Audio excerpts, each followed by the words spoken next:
પણ દેશને પણ ગૌરવ અપાવ્યું એવી સિદ્ધિઓ હાસિલ કરી છે એવા નિર્મલ વેલજી કે જેમણે MBA ની અંદર કોમર્સની અંદર ગોલ્ડ મેડલ હાસિલ કર્યો છે અને આ ગોલ્ડ મેડલ માત્ર એક નહીં પરંતુ એ ધોરણ 10 ની અંદર પણ ટોપર રહ્યો છે, ધોરણ 12 ની અંદર પણ ટોપર રહ્યો છે અને બીકોમ ની અંદર પણ ગોલ્ડ મેડલ હાસિલ કરેલો છે.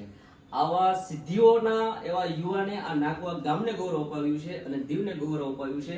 તો અમને પણ એવી ખુશી છે કે અમારા તમામ ગામ લોકોની અંદર ખુશી અને આનંદ છે અને સાથે સાથે આજે અમે ગામના તમામ હોદ્દેદારો, પટેલશ્રીઓ અને આગેવાનો આજે આ યુવાને પ્રોત્સાહિત કરવા જઈ રહ્યા છે. તો પ્રથમ હું અમારા આદરણીય અને વડીલ શ્રી મોહનભાઈ બામણિયાને વિનંતી કરીશ કે તેઓ નિર્મલને પુષ્પગુચ્છ આપી અને એનું સન્માન કરશે. પ્લીઝ.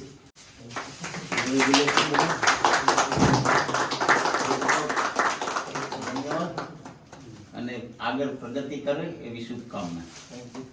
હું પટેલ શ્રી બાબુભાઈને વિનંતી કરીશ કે તેઓ પણ પુષ્પગુચ્છથી એમનું સન્માન કરશે.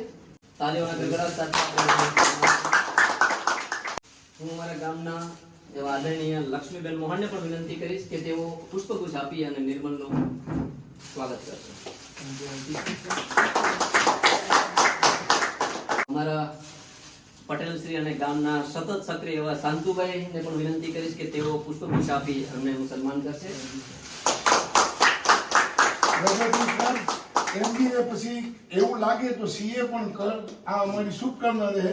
તકલીફ પડે તો અમે બેઠા જ છીએ. મંત્રી શ્રી દિલીપ સાહેબને વિનંતી કરીશ કે તેઓ પણ બુકે આપી એમનું સન્માન કરશે.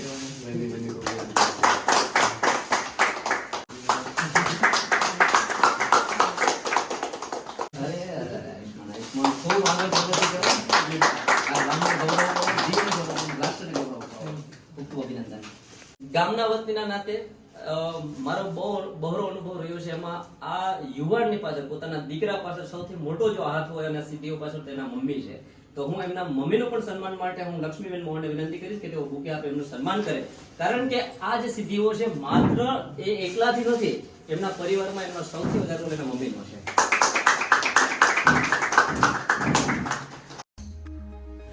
દીવમાં નાગવાના યુવાને MBA કોમર્સમાં ગોલ્ડ મેડલ પ્રાપ્ત કરતા દીવનું ગૌરવ વધાર્યું.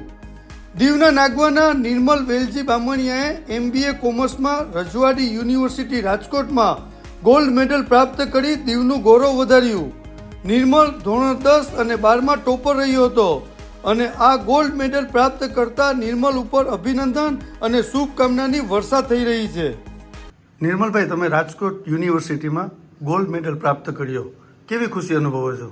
ખૂબ ખુશી અનુભવું છું, કારણ કે 2 વર્ષમાં 3 વાગ્યા 4 વાગ્યા સુધી અમે વાંચતા એનું પરિણામ એ છે, એ આ ગોલ્ડ મેડલ છે.